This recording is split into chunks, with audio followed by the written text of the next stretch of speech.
Listen on demand. Brought to you by 680 News. Guys, first, thank you very much for this interview as we're speaking here in Toronto at the Metropolitan Hotel. How's it been for you guys so far? Like, what time did you guys get down here in Toronto? We got here last night around 8, I think, yeah. Well, this is the first time for you guys being here, right? No, we've been here. We played a couple shows here before, and yeah, it's always been a great response, and we love Canada. Yeah. Well, you know, one of the things, of course, everybody seems to, and I don't know if they focus on, is the fact that we get to see you guys here, but there always seems to be other new people either coming or going with you guys. I want to get it in your words, though. What it is the fact that for you two, it works. But somehow there's always a change-up in the lineup in the group. Because now it's really considered, when we talk about you guys, it's really just a duo. Yeah, it is. Now it is. Spencer and I kind of have always been on the same page, with a lot of different things, but especially musically. And so this time, on this record, we really wanted to get that comfortability across that we have. So that was fun, to just explore that whole boundary with just the two of us. Feel the same way and why it works with you guys? Yeah, I think, part of it has to be attributed to us just being so young when we got started.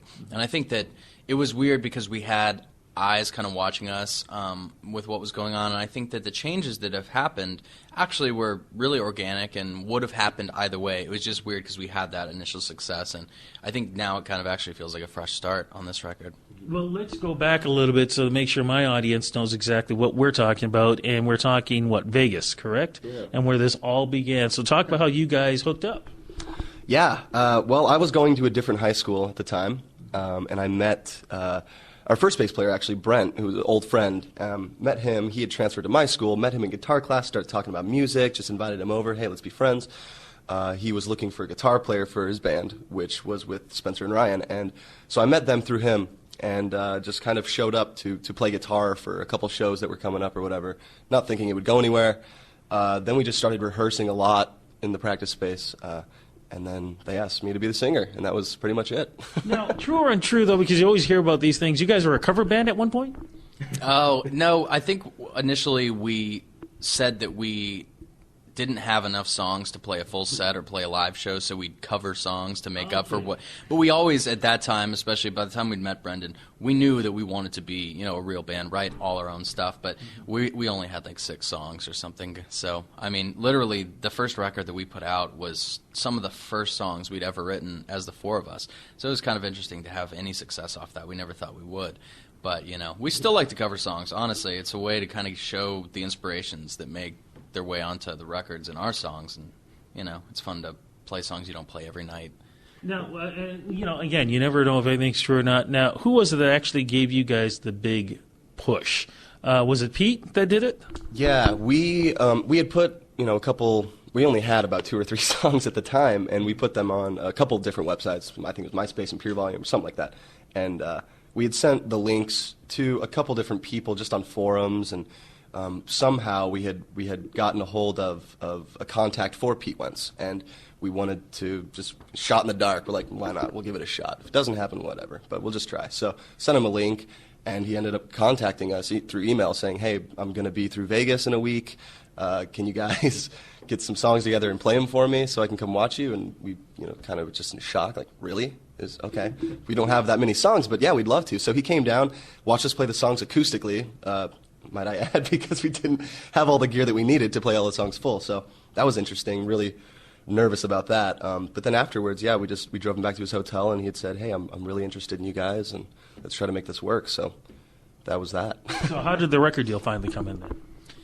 Well, it started from that day and him kind of expressing his interest in wanting to sign us, and we were going to be, I think, the second band. Gym Class Heroes was the first band that he had worked with, but we were at a much, more coming from nothing stage than they were. They had a whole album together, and so yeah, we just spent the next 4 or 5 months writing 15 songs or 14 songs or something, and drove to Maryland across the whole country to record with this guy, Matt Squire, who had done some records we liked. And, from that point, it just kind of grew from there.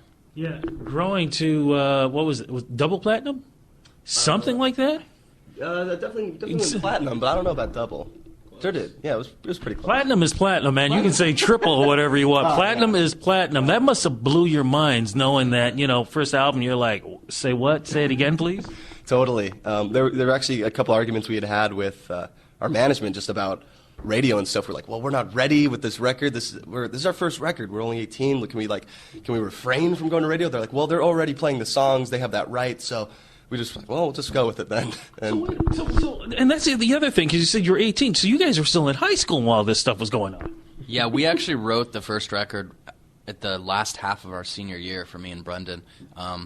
We left to go record the record, I think like 3 days after my last day of school. So it's pretty insane. I mean, normally we would be going to jobs, and a couple of us still did have jobs, and trying to fit that in with then band practice and writing, and we kind of just given up on school at that point because, I mean, a few months prior we would have been we were figuring out what we were going to do for college, and that was our plan.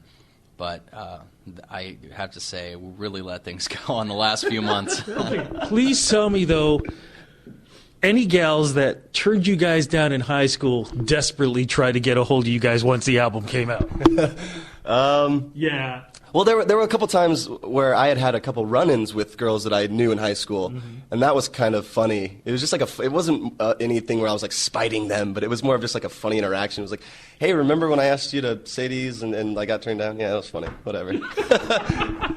But your second album, though, sales-wise didn't do as well, but critically, critics loved it. Why the change in the music style?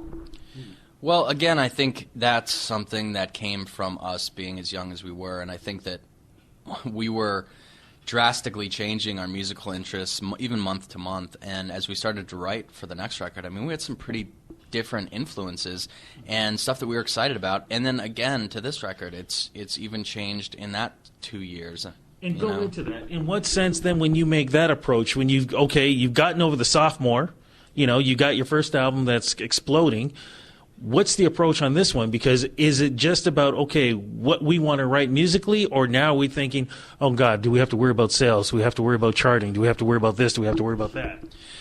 Well, yeah, I think that mentality is always, we're aware of it. We grew up watching, VH1 Behind the Music, and you have everybody has this idea of what how things are. And, you obviously have the label and everything, talking to you, and they're a part of the record. But I think we feel like we got lucky because what we've always done is sort of done whatever we want and changed whenever we wanted. And I think now fans kind of expect that from us. So it's nice to be in that position to not feel like, okay, I don't know if this is, a bridge too far for our fans. It's just kind of like what we hope is expected, and that way it just kind of feels natural. So what can fans expect, the ones who haven't heard it yet? What can they expect musically?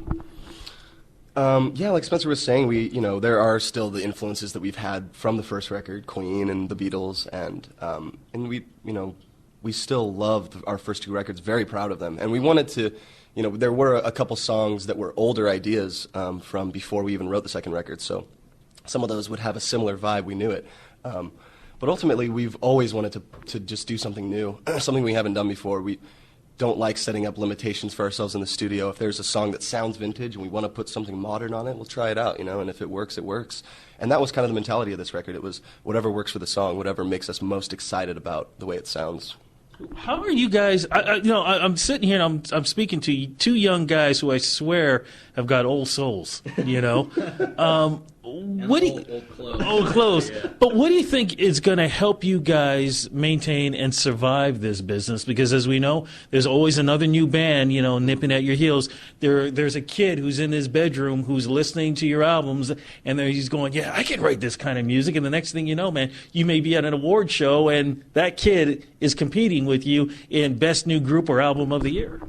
Yeah. It you know what? It does keep you on your toes, but I think the thing that you can't lose is that initial, when we were writing the first record and before we'd ever talked to Pete or anything like that, you have this drive that is just the only thing you want to do in your life is to figure out a way to do this for your living. And I think some bands, when they have success, they get, really comfortable in it, and it feels like, okay, well, this is my life, this is my career, and this is always going to be here. And that's when you sort of start thinking about, well, I need to write the single that sounded like the last single. And I think just never feeling that way is what we have to just maintain, just always having that, attitude that there is going to be somebody coming up, and staying in tune with what is going on musically and still finding new acts that you're inspired by. And, just that's all you can really do. And then, just hope that your core fan base sort of, sticks with you and sees that that's, the passion that they got into you from the beginning, It works. Website, Twitter, where do we go? PanicDisco.com or Twitter.com/Brendon Urie Says or The Spencer Smith. Check us out. Sounds good, my friend. Gentlemen, thank you so much for this interview. Rudy, thank you. Thank you. This was fun.